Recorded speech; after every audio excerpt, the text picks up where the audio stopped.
nossa amada irmã falou muito bem sobre o capítulo 1. E agora nós, dando continuidade, vamos falar do capítulo 2. E o capítulo 2, ele aborda, o título é Falando por Parábolas.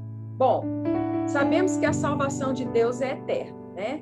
Ou seja, uma vez que nós cremos no Senhor, a nossa salvação é garantida eternamente. Só que, como isso pode ser isso, né? A Bíblia, ela nos dá total segurança disso. No sentido que, se a gente não tivesse segurança da nossa salvação, a gente teria que sustentá-la pelo nosso próprio esforço. Então, não nos garante isso. Ele aborda, para dar exemplo da salvação eterna, ele usa por meio de parábolas, né? Então, lá em Mateus é um livro que fala do reino dos céus. É interessante notar que Mateus, a expressão reino dos céus aparece 32 vezes escrita no livro de Mateus. Uau! E começa a falar, ele fala sobre uma parábola, que é a parábola das bodas, né? Que está em Mateus 22, de 1 a 14. Bom, o que seria essa parábola? É uma parábola, conta a história de um certo rei que convida muitas pessoas para o casamento do seu filho, né? Mas o problema é que esses convidados, né, essas pessoas que foram convidadas, elas começam a se desculpar e rejeitam o chamamento do rei, né? Então, o rei ficou um pouco irado, né? E mandou convidar quem estava à beira do caminho. Bom, vamos por parte, tá? O que significa a menção de um rei representa o Deus Pai. Indica que a parábola se refere ao reino dos céus, tá? Então, quando ele fala que tudo estava pronto para as bodas, né, de casamento, e as pessoas recusarem ir. E além de recusarem, eles maltrataram e até mataram os servos desse rei. O que significa isso? Significa que o Senhor Jesus veio como esse rei e primeiramente, quem foi convidado para a salvação? Seriam os judeus. Só que os judeus, eles rejeitaram, né, a salvação, o evangelho. Ou seja, significa que eles maltrataram, eles não aceitaram o convite. Então, o que aconteceu com isso? O rei ficou muito indignado e mandou seus servos a chamarem aquelas pessoas que estavam à beira do caminho. O que significa isso? Que como houve a rejeição dos judeus, nós somos aqueles que estavam à beira do caminho. Então, nós fomos chamados, convidados para participar dessas bodas. Então, foi um grande privilégio nosso. A rejeição de Deus, por um lado, abriu um caminho para nós, né? Então, aí fala, né, que devido à rejeição, abriu esse caminho para nós. Amém. Paulo, ele detalha, em Romanos de 9 a 11, ele detalha como foi grande a misericórdia de Deus a permitir que os gentios fossem alcançados pela salvação. Amém. Né? Somos nós, né? Amém. Aí, continuando a parábola. Entretanto, porém, o rei, para ver o que estavam à mesa, notou ali um homem que não trazia vestes nupciais, tá? O homem, então, o que denota isso? Que o homem que estava lá nessa festa, que ele recebeu o convite, ele é uma pessoa salva, ele é regenerado, só que ele não estava vestido adequadamente. E aí ele começa a abrir ele vai explicar o que é o reino milenar, para poder explicar o motivo de que ele estava sem a roupa, sem as vestes nupciais. Bom, hoje nós estamos vivendo a Era da Graça. O que significa isso? A Era da Graça significa que o Senhor Jesus, ele se deu por nós gratuitamente. Nós somos salvos, né, de maneira gratuita. Nós não precisamos fazer nada, apenas crer no Senhor Jesus. Amém. Quando nós cremos, nós já somos imediatamente salvos, tá? Então, e o que seria o reino milenar? O reino milenar seria um rei que vai ser um reino de 1000 anos, onde vai haver as bodas do Cordeiro. Então, o que significa essa parábola? Que essas bodas do Cordeiro vai ser justamente no reino milenar, após a Era da Graça. Então, ali, nesse reino milenar, quem vão participar? Aqueles que inicialmente foram salvos. Então, eles têm a primeira veste. A primeira veste é o próprio Cristo como a nossa justiça. Aí ele dá esse exemplo na questão de Adão e Eva. Adão e Eva, quando pecou, o que aconteceu com eles? Eles tentaram se justificar, eles tentaram usar a justiça própria, eles usaram folhas de figueira. Só que o Senhor rejeitou, Deus rejeitou. E aí Deus, ele matou um animal, possivelmente foi um cordeiro, e ele usou aquela pele do cordeiro como uma roupa para Adão e Eva, que significa justiça do Senhor. Amém. Ou seja, Deus, ele não aceita nada.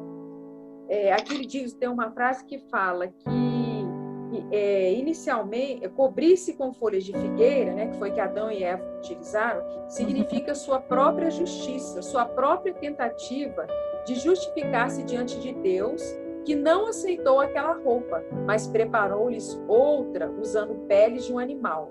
Isso Amém. Claramente indica que a justiça que nos permite ter acesso a Deus tem origem no próprio Deus. Amém. Nada que o homem possa fazer capacita-o a ser aceito por Deus. Então, nós temos inicialmente a primeira veste, que é a salvação inicial, só que a segunda veste já é responsabilidade nossa, é a salvação da nossa alma. E essa segunda veste, ela leva toda uma vida para ser completada, leva uma vida inteira, né? E aí, o que vai acontecer no reino milenar? Que vai ser no período de 1000 anos, acontecerá a festa das bodas do Cordeiro de Cristo com sua noiva. Amém. E lá, nós seremos tanto noivas quanto convidados, né? Por isso que o Senhor cita nessa parábola que havia um convidado que não estava com as vestes adequadas, tá? Bom, continuando, eu já expliquei que tem a primeira veste, que é a salvação inicial, e a segunda veste, que é as vestes que depende da gente permitir o trabalhar do Senhor em nós, né? Amém. Então, continuando. A primeira veste, a qual recebemos imediatamente ao aceitar a salvação em Jesus, somos aceitos por Deus e podemos entrar em sua presença. Mas para participar das bodas do Cordeiro, há necessidade da segunda veste. A primeira veste foi nos dada por Deus, mas a segunda é responsabilidade nossa. Recebemos a primeira veste em um instante, enquanto para obter a segunda, precisaremos de toda a nossa vida cristã. A primeira veste foi nos dada pela fé, mas a segunda é resultado das obras. A primeira fé, ela é objetiva. É um fato realizado por Deus e aplicado a nós, enquanto a segunda é subjetiva, portanto, de nossa experiência espiritual. E a segunda veste é a justiça subjetiva. Bom, continuando, ele fala aqui que muitas pessoas foram chamadas à salvação, mas poucas são escolhidas, né? Para o gozo das bodas do Cordeiro, que é o reino dos céus, o reino milenar. Ser escolhido, na verdade, depende de nós. Amém. Deus já fez a parte dele, agora cabe a nós fazer a nossa, que são, na Bíblia é chamado de atos de justiça. Aí ele cita lá em Salmos 45, 13 a 14, ele fala sobre a filha do rei. A filha do rei, para estar no interior do palácio, ela precisava de uma veste tecida de ouro. Mas para que pudesse ser conduzida à presença do rei, ela precisava de roupagens bordadas. Então, quando nós fomos salvos, nós fomos vestidos de Cristo como nossa justiça. Sim. Representada pela veste tecida de ouro. Amém. Que o ouro na Bíblia representa a natureza divina. Essa veste, ela nos qualifica a estar no palácio, que prefigura a igreja. Quando cremos no Senhor Jesus, tornamos-nos membros do corpo de Cristo, que é a igreja. No entanto, para participar do reino milenar, na presença do rei, precisamos de uma roupagem bordada. Nós próprios somos responsáveis por bordar nossa segunda veste com atos de justiça, a fim de podermos ser conduzidos à presença do rei naquele dia. Irmãos, bordar significa algo que a agulha penetra, ou seja, que é dor. É você abrir mão da sua vontade em prol da vontade do Senhor. É um buscar diário. É ler a Bíblia, é orar, é estar no grupo familiar com os irmãos, é negar a vida da alma. Tudo isso é um bordar. E o bordar, ele de certa forma, ele causa dor. Porque a agulha, quando entra no tecido, ele fura o tecido.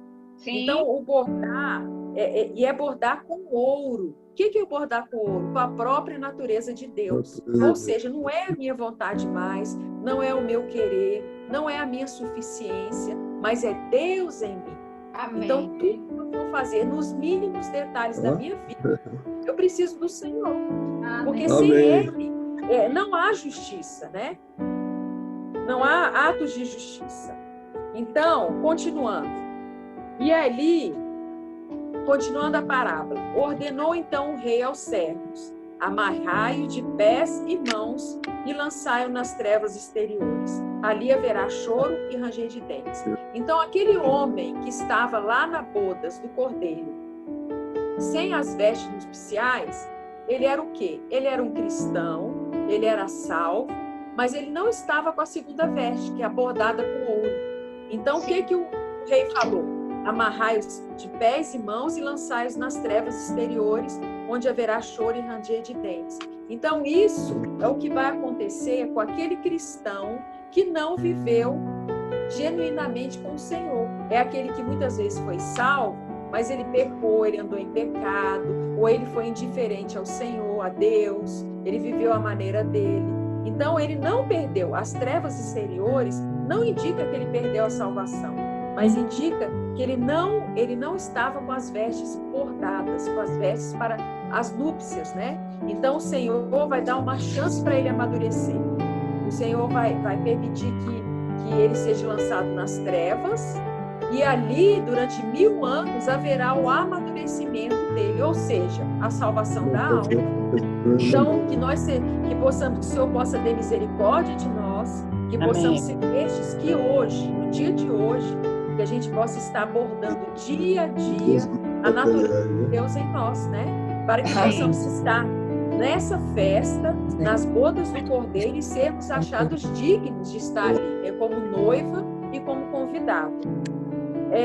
O interessante é que depois que termina, né, aí ele deixa claro, então, com isso, que as trevas exteriores, ela não é a perdição eterna, ela não é um lago de fogo, ela simplesmente é uma segunda oportunidade desse cristão ser amadurecido.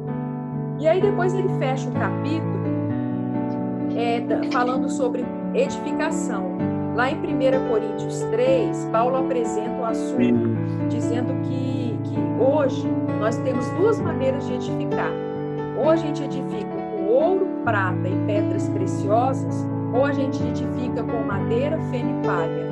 E isso vai ser provado justamente no tribunal de Cristo, né?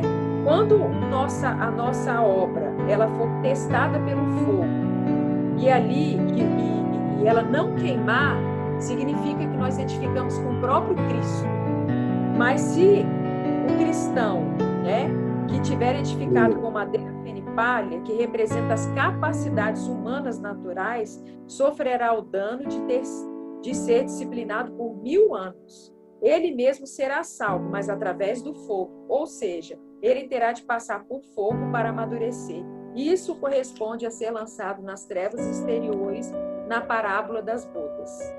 Por outro lado, quem houver edificado com ouro, prata e pedras preciosas, que representa a natureza e a obra de Deus triuno, receberá o galardão, que será participar das bodas do Cordeiro como vencedor por 1000 anos. Aleluia. Que Amém. sejamos esses vencedores que vão reinar com Cristo, que vão reinar com o Senhor por 1000 anos. Amém. Amém. Jesus é o Senhor. Amém. Amém. Amém. Aleluia. Aleluia. Muito Glória a bom, viu? Amém, irmãos. Jesus é o Senhor. Muito bom. Amém, Muito. amém. Puxa vida. Isso é uma porção riquíssima, né? E ficou bem clara, né? Isso daí. Amém. Gostei, viu? Obrigada, irmão. Obrigada. Muito bom, muito bom. Muito bom mesmo. Amém. Maravilhas.